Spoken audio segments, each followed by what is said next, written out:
Alright, my fellow Descendants, as all of you know by now, we did receive a major update from the game this morning, and I did post a video. There were some audio issues, so I'm bringing you another one really quick. Now, as always, I will leave a link to these notes in the video description down below. That way you can check them out anytime you want. Now, one thing I want to address before we go over a few of the details is that apparently the game has finally resolved that mass caliber purchase error. Now, this is something I did not encounter. Some of you out there did. Hopefully the problem is fixed by now, but if not, please let me know in the comment section and I will try to get you answers. Now, jumping over to the notes, starting at the top in regard to content improvements, an option has been added to turn off other players' effects, projectile explosions. In order to improve the visibility, the explosion effect and the duration of bestial organ have been reduced. Now, I've been hearing from some of you out there, you're jumping into your gameplay, and if you happen to be in a group where you have multiple Glaze playing, it's pretty much non-stop explosions, which is pretty badass, but at the same time, it can affect your visuals. You can see the director commented by saying, as Glaze Infinite Launcher became more popular,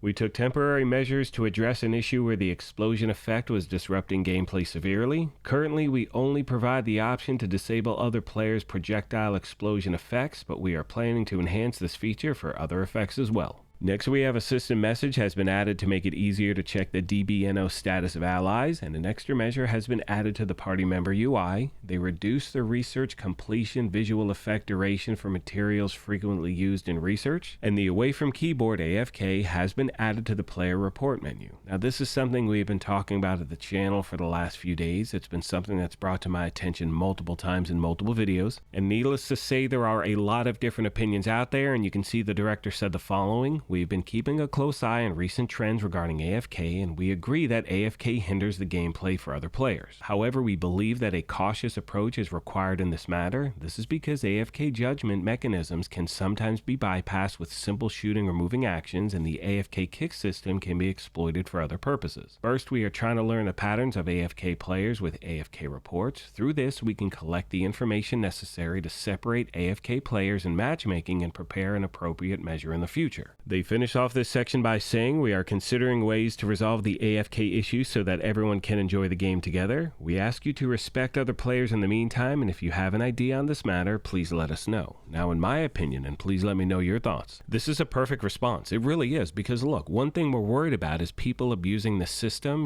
This happens anytime you can put a vote to kick into a game. There are people who are going to completely and totally abuse it. However, at the same time, you have people who are going AFK and that are affecting other people's gameplay. Let me know your thoughts, my friends. I am happy with the response at this point. We will see what happens in the future, and obviously, once we have any more information in regard to the subject, I promise to bring it to you right away. Now, at this point, we are going to jump ahead in the notes, but as I said earlier, I will leave a link to all of this stuff in the video description. That way, if you want to read it word for word, you can. In regard to the field, the drop quantity on hard difficulty has been increased by 1.5 times. Under miscellaneous, the stack limit for consumable items has been increased from 1 million to 100 million. They updated some icon images as well, and the director said the following. The First Descendant has been developed with deep affection and respect for various looter shooters, and we take feedback regarding other similar games very seriously. Through this hotfix, we are trying to reflect the unique identity of the First Descendant. We will continue to improve the game for fans of the genre. Now, once again, this is the game responding in a really, really good way because they're not making an overcorrection. They're listening to both sides. People are saying, hey, it's a looter shooter, get ready to grind. That's how it works. Other people are really stuck at certain points in the game and they're wondering,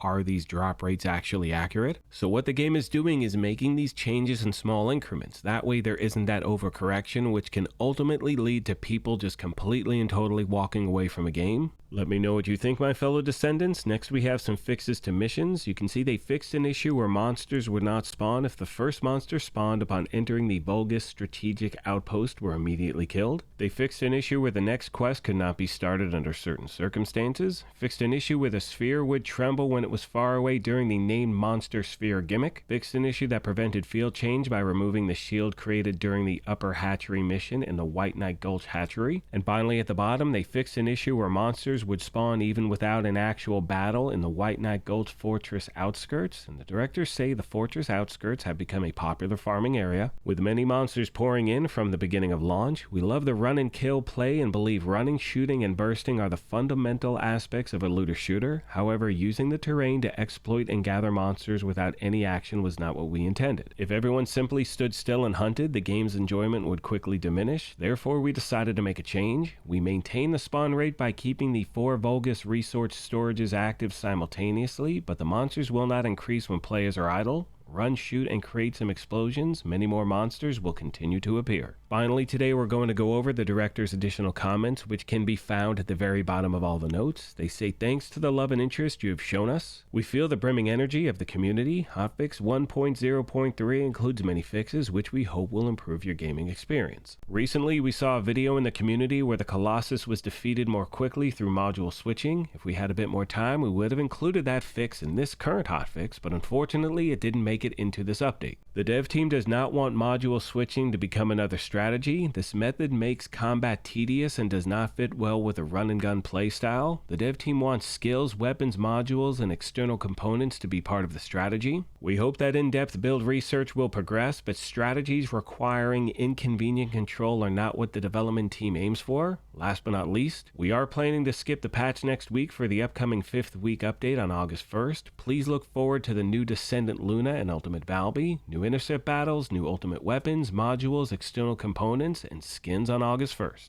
Now, as I start to wrap this video up, I just want to give you my thoughts on everything. And once again, this is another win for the game. You know, we've talked about so many times since I started covering this game how Nexon has a lot of work to do with building trust back in the community. And one thing they've shown me so far, and again, let me know your thoughts, is that not only are they working on building back that trust, but they're also working on giving us a really good game. I mean, here's the thing. Again, free-to-play looter shooter across all platforms, cross-play, cross-progression. And what we've seen from them so far is that they're actually listening to what the players are wanting. You know, there's no way to please everyone. I think we can all agree upon that, but how they're handling these situations that are being brought to their attention is something that players are really not used to seeing, and it's really refreshing. You know, for me, as someone who plays a few hours here, a few hours there, I have so much I want to do in this game. I'm still making my way to endgame. I'm taking my time. I'm enjoying it. I've talked about the gameplay. For me, it's not really about the story, and something I said earlier, and actually I could have easily said this in a previous video, but one thing I've referenced here is that you have so many different ways to play this game. You have casual players like myself who have no shortages of things to do on a daily basis, and you have other players who just want to speed run to endgame, consume all the content, they're waiting for that new DLC. Either way, players are still engaged in the game. I think it's a really good thing, and as of my recording this video, we are currently sitting 8th on the Steam most played charts at the moment, with a peak today of 142,140 players. Again, as we roll into week 3, that is a very, very good thing.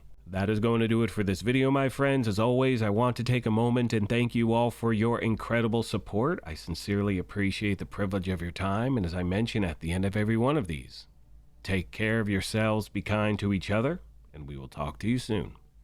Thanks again, everyone.